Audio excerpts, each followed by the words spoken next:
आज की इस वीडियो में हम बच्चों में इस्तेमाल होने वाली ख़ास तौर पर सर्दियों के मौसम में बच्चों में जो मेडिसिन इस्तेमाल होती हैं और वो दवाइयाँ जो आपके पास घर में मौजूद होनी चाहिए उनके बारे में हम तफसील से बात करेंगे।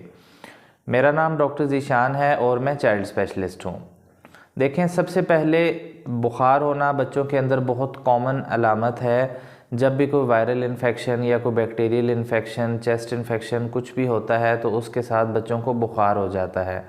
तो बुखार के लिए आपके पास हमेशा सिरप पैरासीटामोल, पैनाडोल, कैलपोल या फिब्रोल के नाम से आता है, या सिरप आइबुप्रोफेन जो कि ब्रूफिन के नाम से आता है।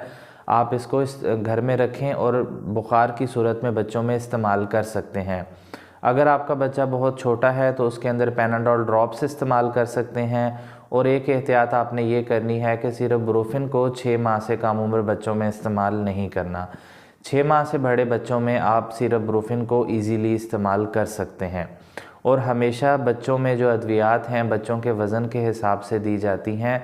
आपने बग़ैर डॉक्टर से कंसल्ट किए हुए आपने अपने मुताबिक बच्चों को दवाई नहीं देनी। इसके अलावा सेकंड मेडिसिन जो आपके पास होनी चाहिए वो है एंटी एलर्जिक सिरप। अगर बच्चे को हल्की फुल्की कफ़ है, नज़ला है, गला हल्का सा ख़राब है, फ्लू के सिम्टम्स हैं तो आप ये एंटी एलर्जिक इस्तेमाल कर सकते हैं। इसमें बेसिकली 2 तरह की एंटी एलर्जिक होती हैं, जिनके अंदर नींद होती है, सेडेशन होती है, और एक विदाउट सेडेशन होती है। एक जिनके अंदर नींद होती है जो हम ज़्यादा रिकमेंड करते हैं बच्चों को रात को सोने से पहले दें, उसमें सिरप रिजिक्स आ जाती है, सिरप टी-डे, ज़ायरेटेक, ये डिफरेंट नामों से आती हैं। और विदाउट सेडेशन में सिरप सॉफ्टेन, सिरप लोरेन आप ये इस्तेमाल करा सकते हैं। तो ये एक ऐसी दवाई है जो आप सबके घरों में मौजूद होनी चाहिए। अक्सर लोग मुझसे पूछते हैं कि डॉक्टर साहब हमारे बच्चे को खांसी है तो खांसी की कोई दवा बताएं, कोई सिरप अच्छा सा बताएं। तो मैं हमेशा ये डिस्करेज करता हूँ कि बच्चों को कफ़ सिरप इस्तेमाल नहीं करना चाहिए। देखें, कफ़ जो है एक प्रोटेक्टिव मैकेनिज़्म होती है, एक रेशे को निकालने का काम करती है। अगर आप कफ़ सिरप इस्तेमाल करेंगे तो ये बेसिकली शरबत जो होते हैं ये कफ़ को सप्रेस करते हैं, कफ़ को रोकते हैं, जो कि मज़ीद रेशा बनाने का बाइस बनते हैं। तो कोशिश की जाए कि बच्चों के अंदर कफ़ सिरप ना इस्तेमाल करें।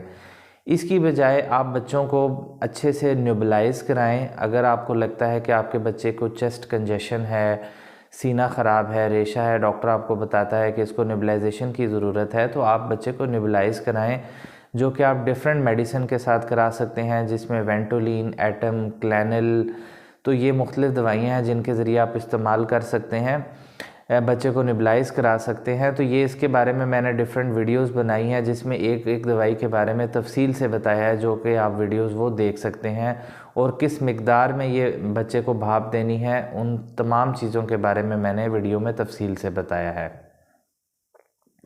इसके अलावा एक कॉमन मसला होता है कि छोटे बच्चे जो 1 साल से कम होते हैं उनका नाक बंद हो जाता है, और जिसकी वजह से उनको बहुत ज़्यादा सांस लेने में मुश्किल होती है, बच्चों के सीने में से खरखर की आवाज़ आती है, दूध पीने में मुश्किल होती है, बच्चे रात को बार बार नींद में डिस्टर्ब हो जाते हैं। तो आपके पास सेलिनेस ड्रॉप्स या नॉर्सेलाइन पी ड्रॉप्स लाजमी होने चाहिए, जो कि आप इस्तेमाल करके बच्चे का नोज़ ओपन कर सकें।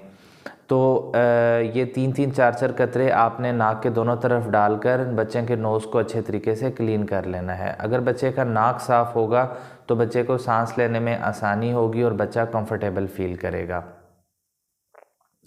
बाज़ औक़ात बच्चों को खांसी के बाद या बच्चों का जब गला ख़राब होता है तो वॉमिटिंग की काफ़ी कंप्लेन होती है। तो आपके पास उल्टी का सिरप होना चाहिए, जिसमें जो सबसे सेफ़ जो बच्चों में इस्तेमाल होने वाला सिरप है वो सिरप ऑनसेट या सिरप ऑनसिरोन के नाम से आता है।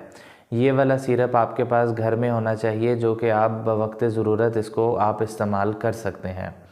तो ये मुख्तलिफ़ तरह की अद्वियात हैं जो सर्दियों में इस्तेमाल होती हैं, जो आपके पास घर में होनी चाहिए।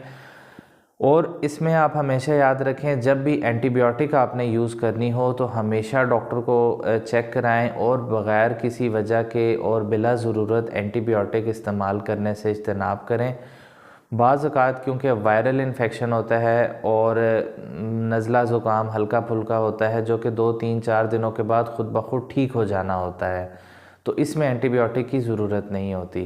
तो बग़ैर किसी ज़रूरत के एंटीबायोटिक को हरगिज़ इस्तेमाल ना करें। Thank you so much.